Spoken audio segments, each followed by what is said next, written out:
guys, welcome back to my channel. If you're new here, welcome.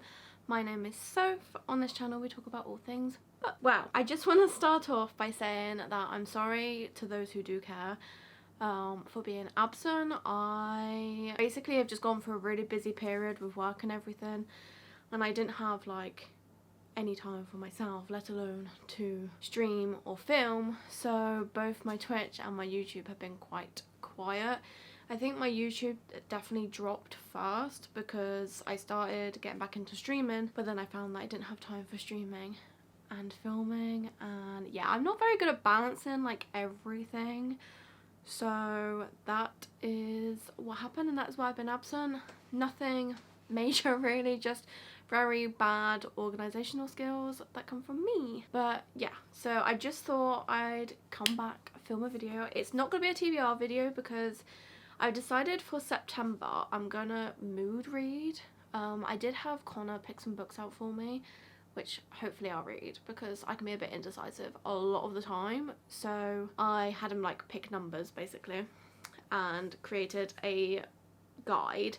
But I am definitely going to mood read. I am currently reading Threadneedle with a friend, and I also started rereading ACOTAR to annotate it, and it's the first time I've ever like highlighted or written in a book, so I'm like thoroughly enjoying that. Yeah, there's that. But for today's video I'm just going to do a cheeky little haul. I don't know if you have noticed, but I do actually have 2 bookcases now, which when this room is a bit tidier will be my backdrop. But Connor's got his Star Destroyer on the floor right now because we had guests with kids, and yeah, so that's gonna go on the desk like here somewhere so that the floor isn't taken up by a massive Lego statue. And once that is done, then my 2 bookshelves will be my backdrop. This one is looking kind of empty because I haven't filled it up yet, but I've got like all my Sarah J Maas together on one shelf, which is the best. I actually have 2 shelves for Sarah J Maas. I have hardbacks and paperbacks. On the hardbacks I also have my From Blood and Ash series and my Kingdom of the Wicked series because they are my other 2 favourite series, although I do need to get to Shadow in the Ember and War of Two Queens like soon. But I've had the biggest urge to reread the whole series, honestly, because when I read it the first time I only had the first one in physical and the other 2 were ebooks, so we shall see how that goes. Anyway, I'm basically just going to catch you up on the books that I have gotten since I've been kind of AWOL. Some of them are book box books, the rest are ones that I have purchased. I also have some on the way, so I think I will tell you about them a little bit too. I'm going to start off with the book box ones. Now, I'm pretty sure all of these are Fairy Loot. However, I will just check the inside when I bring them up, because I stopped getting a Lumicrate for a little bit because of like financial situations. I'm sure everyone knows the financial situation of the world, or of the UK, is not very good right now. I much prefer the Fairy Loot boxes, so I just kind of paused or like skipped a few boxes of the Lumicrate one, which I'm actually regretting a lot because of the Babel book that came in like the slipcase. I am so jealous of everyone that got that book because that is stunning. I skipped it because I didn't think I was that interested in the story, but the book is like so pretty and the slipcase that it comes in is so pretty. So yeah, I'm a little bit bummed about that, but yeah, I think the rest, all of these are Fairy Loot. But I'm just going to get straight into it because I've definitely babbled for way too long. First up we have This Vicious Grace by Emily Thied. This is a Fairy Loot book from, don't ask me what month because I'm not entirely sure. It just says, Alessa's gift from the gods is supposedly to magnify a partner's magic, not kill every suitor she touches. Now, with only 2 weeks left until a swarm of demons devours everything on her island home, Alessa is running out of time to find a partner and stop the invasion. When a powerful priest convinces the faithful that killing Alessa is the island's only hope, even her own soldiers try to assassinate her. Desperate to survive, Alessa hires Dante, a cynical outcast marked as a killer, to become her personal bodyguard. But as rebellion explodes outside the gates, Dante's dark secrets may be the biggest betrayal. Dante holds the keys to Alessa's survival and to her heart. Is he the one person who can help her master a gift, or will he destroy her once and for all? I think that actually sounds really good. This is probably one of the books for a while that I've genuinely had like a solid interest in. A lot of them I think, yeah, I'll give it a go, but they're not like, I don't hear the blurb and think, I need to read that right away. But this one I am definitely feeling, so I feel like I'm probably going to read that pretty soon. Literally every time I try to do a TBR, my generator gives me the same book like 5 times. Again, Fairy we have The Stardust Thief by Chelsea Abdullah. This is kind of like Aladdin, but if Aladdin was a girl. So we have a merchant that steals and sells illegal magic, and she ends up helping the prince, which then draws the attention of his dad, the Sultan, and the Sultan tells her, or like makes her, go on a journey to retrieve this lamp or she's going to be executed. So she ends up journeying with the prince, her bodyguard, and herself, I think. Yeah, so it's just her bodyguard and the prince journeying to find this lamp, but they go through, I think it's like ghoul attacks, a killer from her past finds them, and she just kind of discovers that like everything is not what it seems. And yeah, so it definitely sounds so much like Aladdin, which makes me quite excited because I am a Disney buff. If you didn't know, my favourite is Hercules, but yeah, I think that sounds really interesting, and this colour scheme is really stunning. And look at that. I'm actually getting a Lumicrate back this month, so I'm excited for that. We then have Her Majesty's Royal Coven by Juno Dawson. I don't know if I have done an unboxing video for this or not. I don't think I have. I don't think so. Anyway, from what I remember, this is basically about a group of witches that are like disguised as the government. Known as Her Majesty's Royal Coven, they protect the crown and country from magical forces and otherworldly evil, but their greatest enemy will come from within. There are whisperings of a prophecy that will bring the coven to its knees, and 4 best friends are about to be caught at the centre. Will Helena, Neve, Leonie and Elle be able to stop the prophecy before it's too late, or will the differences that have seen them grow apart since childhood be too great to overcome? Life as a modern witch will never be simple, but now it's about to get apocalyptic. I'm so excited for this one. The like whole scheme of it is so fun, and I love anything witchy, so I think I'm gonna read this one in October maybe. I will probably do a generator TBR for October, but I will also probably do a spooky TBR on the side, because no spooky books will come up. Or I might put all my spooky books into a generator. That's an idea. I might put all my spooky vibe books into a generator and then get a TBR from that, just so that I'm guaranteed the spooky vibes, you know? Then again from Fairy Loot, God, I must have skipped so many books. We have Violet Made of Thorns, which I actually completely forgot I had and almost ordered earlier. Luckily I didn't. But by Gina Chen. Violet is a prophet and a liar, influencing the royal court with her cleverly phrased but not always true divinations. Honesty is for suckers, like the oh so not charming Prince Cyrus, who plans to strip Violet of her official role once he's crowned at the end of the summer, unless Violet does something about it. Okay, I don't think they've written this right in the blurb, because it says, but when the king asks her to falsely prophesy Cyrus's love story for an upcoming ball, I feel like it should be prophesize. Anyway, Violet awakens a dreaded curse, one that will end in either damnation or salvation for the kingdom, all depending on the prince's choice for future bride. Violet faces her own choice, sees control of her destiny no matter what the cost is, or given to the ill-fated attraction growing between her and Cyrus. Violet wits may protect her in the cutthroat court, but they can't change her fate, and as the boundary between hatred and love grows ever thinner with the prince, Violet must entangle a wicked web of deceit to save herself and the kingdom, or doom them all. I love it! I think that sounds so good. We love a bit of like enemies to lovers kind of vibes, and I'm just a sucker for anything that's fantasy romance. So yes, I am quite excited for that one. And lastly, for the book box books, we have The Darkening by Sanyamara. This always reminds me of Throne of Glass, and I don't know why. But from what I can remember, this is based around a storm that like curses the people who like go into it. And one of our main characters is a prince who's been raised to basically defeat the storm, and the other is a girl whose mother was sent to death by the storm, by the queen. So her and her father have been on the run, and then the other main character, who is trying to like defeat the storm, kind of catch up with them, and she would do anything to stop her father from going through the same thing her mother did.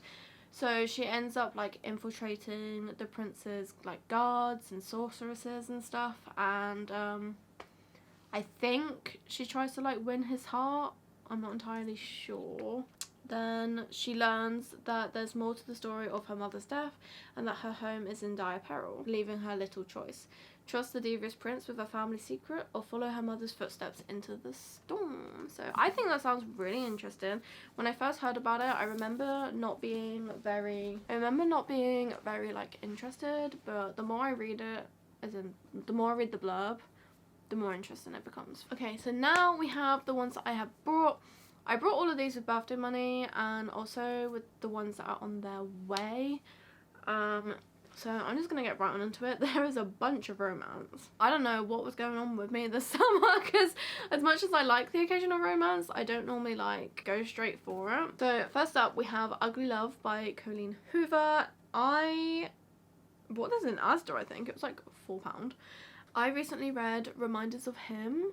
Well, actually, I listened to it as an audiobook, and I absolutely fell in love with it. So then I read It Ends With Us, sorry, and I absolutely loved that. So now I'm on like a coho ship that is just sailing away. This, I don't actually remember what it's even about. So our main characters basically start off as practically enemies until they realise that they both have a physical connection to each other. So they end up having a no strings attached relationship with a set of rules, but then they start to feel feelings for each other, and it kind of unravels from there. It gets a bit ugly because promises get broken, rules get broken, and so on and so forth. So I'm actually really excited. There's like flashbacks, but I love like enemies to lovers, so, or enemies to friends to lovers, either way. We then have another coho book, which is November 9th. I have seen this all over TikTok. I don't even know what it's about, but as soon as I saw it for a £5, I was like, okay, well, I have to pick it up. And on the back, it just says, Fallon meets Ben, an aspiring novelist, the day of her scheduled cross-country move. Their untimely attraction leads them to spend Fallon's last day in LA together, and her eventful life becomes the creative inspiration Ben has always sought for his novel. Over time, and amidst the various relationships and tribulations of their own separate lives, they continue to meet on the same day every year, until one day, Fallon becomes unsure if Ben has been telling her the truth or fabricating a perfect reality for the sake of the ultimate plot twist. Now, I think that sounds so good. I honestly thought it was going to be like, they meet every day, like every year on the same date, and then one year one of them doesn't turn up and the other like looks into it. That would be a good book, but it's not like that. But it still sounds really good, and it's not even that chunky either, so not that bad. A fun little, technically autumnal read, because it's in November. We then have The 7 Husbands of Evelyn Hugo by Taylor Jenkins Reid. I decided to pick this up when everyone and their mum was talking about it on TikTok. Wow, that's not true. Everyone and their mum was talking about it on TikTok, and I thought, is it really worth the hype? And then I saw the reviews, and I was like, but is it worth the hype? And then my friend read it and said it was worth the hype. So I picked it up. So thanks, Annie. Forever getting shout outs on my channel. But from what I remember, this book is basically about a woman who has had and decides to tell her story to a magazine reporter, and so it's basically like her just telling her story through the reporter from like the 1950s onwards. So yeah, I actually do think it sounds interesting. I just wasn't sure if it was going to be for me, and I also didn't see where the hype was like coming from, but we shall see.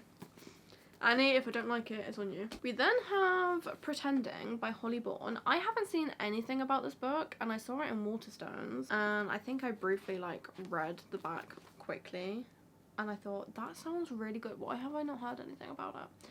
But this is Pretending by Holly Bourne, and basically on the back it says, April hates men, how entitled and arrogant and cruel they are. She particularly hates being rejected by them after she's gone to so much effort to put herself out there. So when April meets Joshua, she vows that this time things are going to be different, because this time April is pretending to be Gretel, the perfect woman, the kind that any man would fall in love with. Gretel is going to lure Joshua in, and then she's going to make him regret it. But are all men really the problem? Is being Gretel really the answer? And how long can April keep pretending to be someone she's not? So yeah, I thought that sounded so good, and I was so shocked that I hadn't seen anything about it. So I really hope it lives up to like the expectations of how good it sounds, because I'm gonna be really sad if it's bad. We then have Guild by Raven Kennedy. Now, if you don't know what this book is about, I'm shocked, because everyone knows what this book is about. But this book comes with a sour tale, because I brought, or should I say I thought I brought this many months ago, like probably the start of the year, that long ago. And basically when it got here, I realised, or I thought I realised, I'd ordered the second one instead, and I was like, oh, that is so annoying. But then I looked into it, and I'd actually ordered the third book. So I now have to have, obviously, this one and the middle one, like, in between. So I'm a bit bitter about it, but Waterstones are selling them now. They've got these stunning hardback versions, but I don't know how much I'm going to love the story, so I don't want to invest, if that makes sense. But yeah, so this is Guild by Raven Kennedy. It's basically a retelling of King Midas. If you don't know the story of King Midas, it's the king that wished for everything he touched to be turned to gold, and then obviously it all went badly because like people turned into like statues and stuff. Yeah, it's just a romance retelling. I don't want to read too much into it because I don't know that much, and I want it to kind of like surprise me as I go through. I've heard really good things about it, so I'm hoping that I like it. I hope it gives me the same kind of vibes that A Touch of Darkness gave me. I really enjoyed that. Obviously a different author, but really enjoyed that, so I hope it has the same sort of vibes. And this copy is like really floppy, which is great. Next up we have Survive the Night by Riley Sager. I was going to order this on Amazon. Read the reviews, they weren't particularly great, but I wanted to give it a go because I want to read Final Girls as well. And then I went into the works and it was £2.50, so I was like, okay, well, I'll just buy it, because if I don't like it, it's only £2.50. But this is actually about Charlie, our main character, is in a car with a stranger called Josh Baxter. They met by the university rideshare scheme, and basically this is at the same time as there is a campus killer around the place. And as they're talking on this like journey, I don't know how long the journey is, but it's like a long one. They're talking, and she starts to think that he might actually be the campus killer, and she has to survive the night. So I think it sounds really good. I needed another like thriller, mystery like vibe, especially coming into like October next month. So this will definitely be on my TBR. And yeah, I just thought it sounded like a fun murder mystery thriller vibe. Another one that I almost ordered from Amazon but didn't, and then I saw it in the works for £5, is Love on the Brain by Ali Hazelwood. I still haven't read Love Hypothesis, so this could end badly, but this whole vibe I have had my eyes on since it was announced, because this is like an emo looking boy, and she is kind of an emo looking girl, to be fair, but I love me some emos. So this is another workplace romance, and I believe it's sciencey as well. Yeah. If NASA offered her the lead in a neuroengineering project, a literal dream come true, Mary would accept without hesitation, duh. But the mother of modern physics never had to co-lead with Levi Ward. Sure, Levi is attractive in a tall, dark, and piercing eyes kind of way, but Levi made his feelings towards Bee very clear in grad school. Arch enemies. work best employed in their own galaxies far, far away. But when her equipment starts to go missing and the staff ignore her, Bee could swear she sees Levi softening into an ally. Back in her place, seconding her ideas, devouring her with those eyes. The possibilities have all her neurons firing. But when it comes time to actually make a move and put her heart on the line, there's only one question that matters. What will Bee do? So yeah, I'm very excited for this one. I honestly might read it like today because I'm going to start a vlog today. I'm trying to... The thing is, I feel like with romances, you get really hyped about it, read it, enjoy it, obviously, and then it's done, and I guess some of them you can reread, but most of them you can't. They don't have the rereadability like fantasies do. So that's my only issue with them, but I'm really excited for this one. So, and then lastly, in the physical ones I own, and honestly, I don't know why, but this whole aesthetic of this book melts my heart, literally. But it's A Southern Book Club's Guide to Slaying Vampires by Grady Hendricks. I really wanted to get into Grady Hendricks or read some Grady Hendricks because a lot of booktubers that I follow really enjoy his work, and I tend to have similar tastes in books as them. So I'm like, I should really look into it. So yeah, so I have this one, and I also ordered the Final Girl support group, and I do have My Best Friend's Exorcism on my wish list, so we shall see. But this one, I will read the blurb of because I can never remember. Patricia Campbell's life has never felt smaller. Her husband is a workaholic, her teenage kids have their own lives, her senile mother-in-law needs constant care, and she's always a step behind on her endless to-do list. The only thing keeping her sane is her book club, a close-knit group of Charleston women united by the love of true crime. Then James Harris walks into her life during summer of 1993. He makes her feel things she hasn't felt in years. But when children on the other side of town go missing, Patricia wonders if he's connected. Is he a Brad Pitt, a Bundy, or something much worse? I think this sounds like such a fun vibe. Like, if it is literally a book club hunting down this person, I just love the idea of that. And yeah, so I also love like the whole vibe of this. Look how floppy it is. That is just, I love everything about this book, and I'm very excited to read it. And honestly, it's another one where I'm like, I want to read it right now, but I also want to save it for spooky season, but I'm gonna have so many saved for spooky season. So what do I do? What do I do, you guys? So they are all my new physical ones. I do have, when I say physical, I mean I have physically got them, but I have just ordered literally today 4 more books. So yeah, one of them is another Grady Hendricks, and it is the Final Girl support group, which is about... In horror movies, the final girl is the one who's left standing when the credits roll, the one who fought back, defeated the killer, and avenged her friends, the one who emerges bloodied but victorious. But after the sirens fade and the audience moves on, what happens to her? Lynette Tarkenton survived a massacre 22 years ago, and it has defined every day of her life since. She's not alone. For more than a decade, she's been meeting up with 5 other final girls and their therapist in a support group for those who survived the unthinkable, putting their lives back together piece by piece. That is, until one of the women misses a meeting and Lynette's worst fears are realised.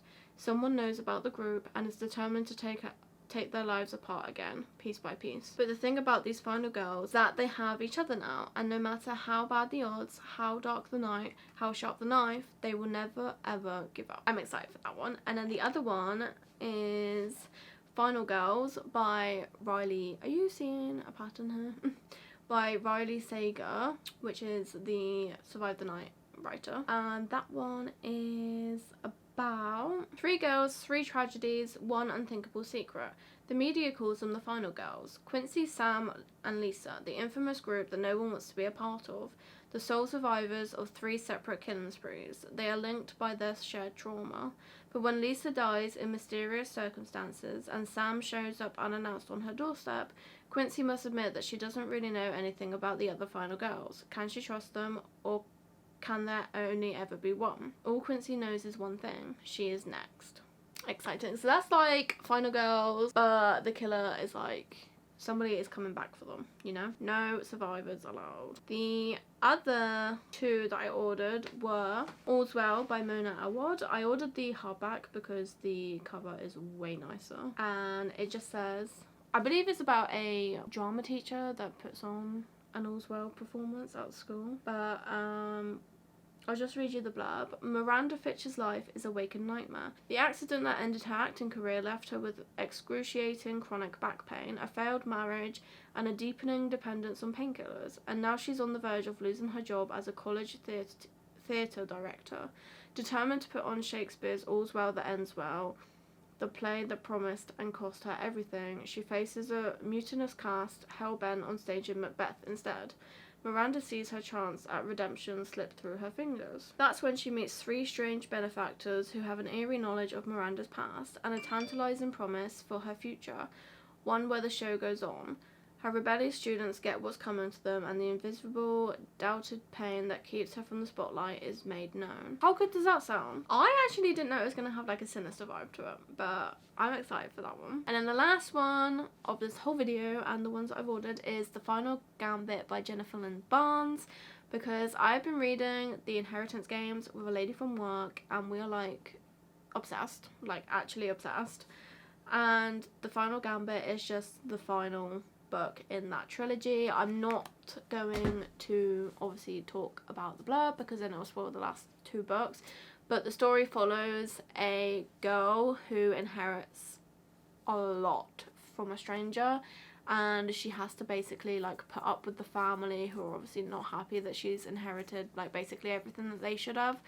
And it's got like a lot of puzzles and turns and mysteries, and yeah, it's just a fun time and I really enjoy it. So if you have read any of those books, please let me know your thoughts, because I am actually excited about all of them. There's a few in particular that I'm like vibing with right now more than the others, but I want to read all of them as soon as possible. And yeah, let me know what you've bought recently, what you're reading this month. I will see you in the next video. Don't forget to give us a big thumbs up because it really helps, and subscribe below so you don't miss the next video. Bye guys!